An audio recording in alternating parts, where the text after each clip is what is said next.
holy hell. Wow. Did a phenomenal job with this Bane. Because especially, remember Batman and Robin? It's like, me Bane, me strong, me beat people up. No way. This Bane thought of everything. Probably, I mean, he thought of all the stops. Now here's another spoiler, and I noticed this. They also do this with every third Batman movie. This one's also slightly similar to Batman Forever in that, you know, the bad guys find out who Batman is. They know he's Bruce Wayne.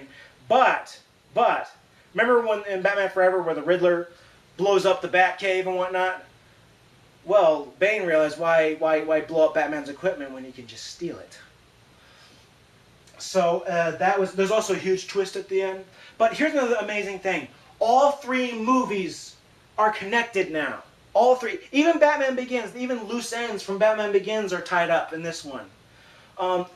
Christian Bale, Bruce Wayne still has his inner demons to fight. And that was emotional. Now, I gotta tell you guys this. The scene where Bruce Wayne is thrown in the pit.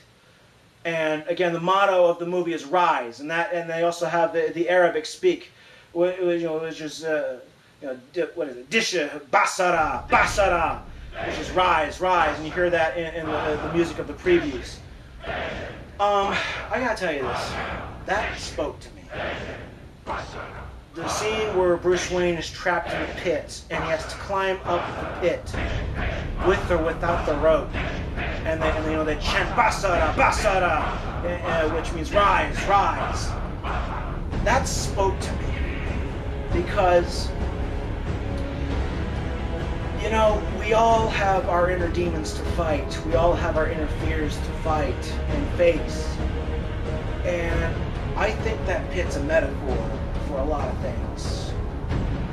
Even for me, my fears that I gotta face and rise. And that's also so true that when I told Bruce, the reason why you're failing is because you're using the rope. Do it without the rope. You have to have a fear of death. But this was amazing. My dad didn't like this one. My brother did not like this one as much as The Dark Knight. Now, I'm going to let you guys know this. There's going to be a lot of Dark Knight die-hard Joker fans who are not going to like this one because they're still going to insist the last one was better. Because I will say this. This is a very different Batman movie. This is unlike any other Batman movie. Very different. For one, the bad guys technically win early on. Bane succeeds where the Joker and Ra's al Ghul failed. This movie's very politically topical as well. A lot of Occupy Wall Street stuff talked about in this. What would happen if you did have total anarchy and things like that.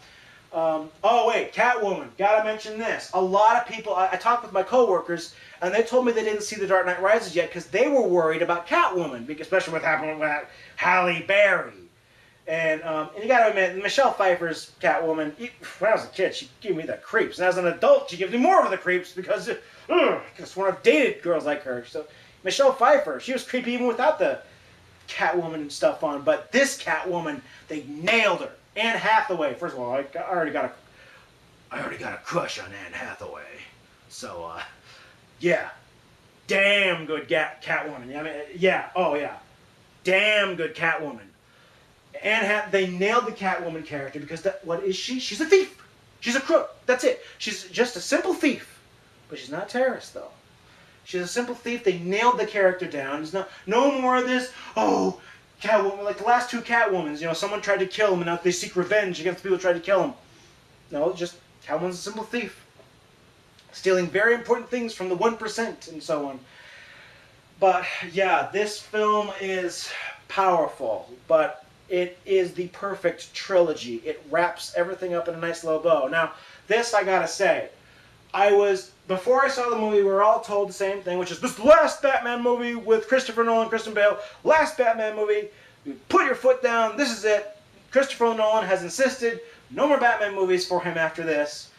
Don't be fooled. I mean, there will be more Batman movies. Warner Brothers, they'd be fiscally irresponsible to not make more Batman movies.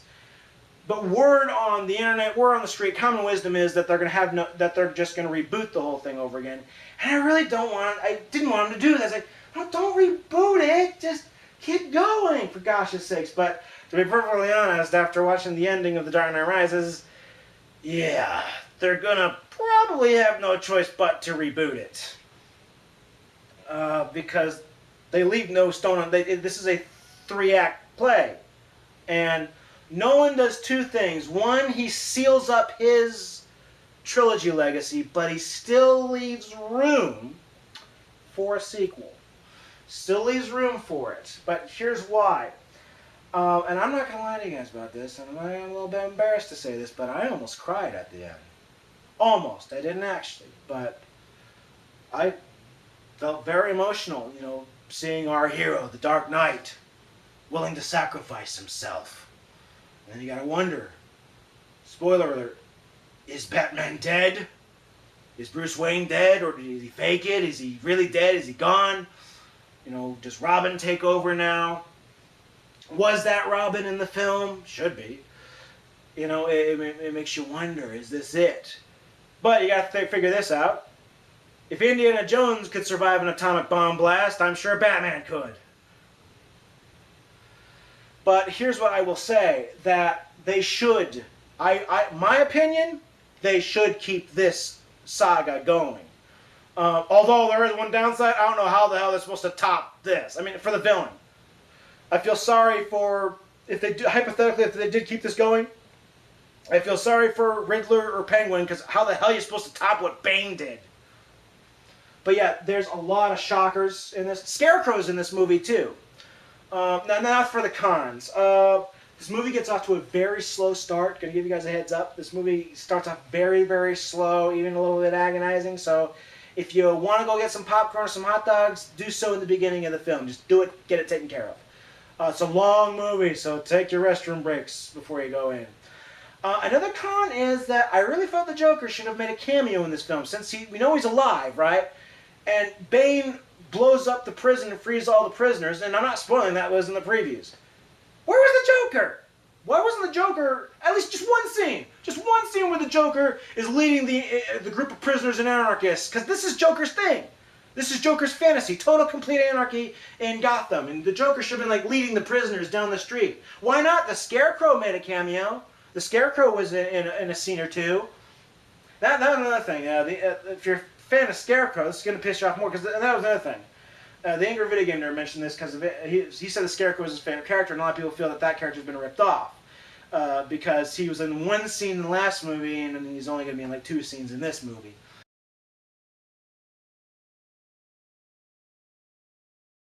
The day is mine. I'll take famous titties for 400. Mr. Connery. Dolly Parton. Titles, Mr. Connery, not titties. Not a fan of the ladies, are you, Trebek?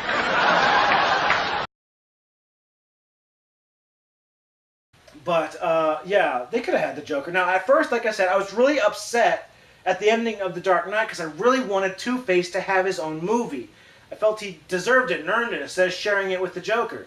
But now I see Harvey Dent did have to die because in the full first half of the film they make a big deal about this. But like I said, Nolan's a genius because he makes this movie very topical. They passed like the Harvey Dent Act, which is like the Patriot Act for Gotham, and they debate whether or not that was constitutional or not.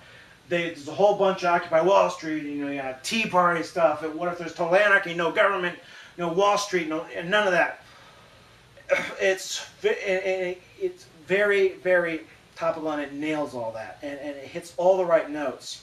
Now look, everybody's saying, oh no, now that Christopher Nolan's gone, Batman movies are going to suck again. It's going to be Joel Schumacher all over again. We're going to go back to being cheesy.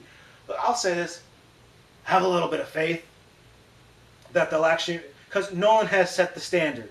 And you know what I'm going to predict? I think this film should be nominated for an Oscar. Christopher Nolan deserves the Oscar for Best Director. I hope they do what they did with Lord of the Rings. So they didn't give the Best Picture to Lord of the Rings automatic. They didn't give it for Fellowship, and they gave it for Two Towers, but they did give it for Return of the King. But they weren't given the Oscar for Return of the King. They gave the Oscar to Peter Jackson for all 3 of the films combined, and that's what I'm predicting they're going to do. for this one. I want them to continue. They do leave a little string for you, a little rope for them to continue this saga, even though the more obvious answer would be to reboot it. They kind of have no choice now. But I do think they should continue, because I'd love to see because I'll make a prediction for the next Batman film if it continues in this universe, this Batman universe.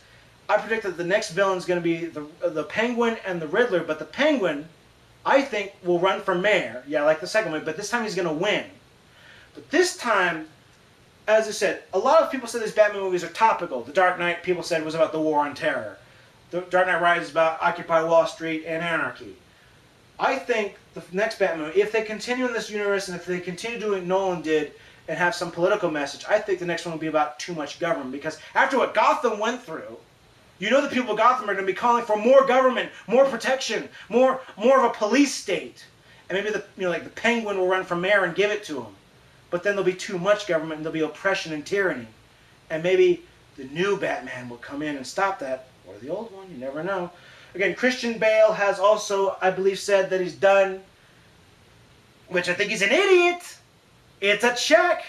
You know, I've interviewed anime voice actors.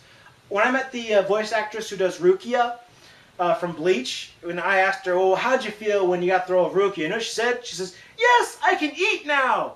Because anime voice actresses, she mentioned that, you know, she only got a gig here and there, a paycheck here and there for doing, you know, like a background voice character and some anime background voice character here. But when she got the role of Rukia, she was like, she got a job for, you know, she got a job for as long as the series is there.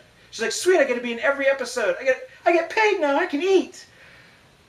And these actors and these actresses, you know, they're like, I don't want to be typecast. Because, you know, Nolan's saying, I don't want to be known for the Batman director. I want to move on to other movies. I want to move on to other things. And, you know, Christian Bale's probably thinking the same thing. He wants to move on to other things and so on.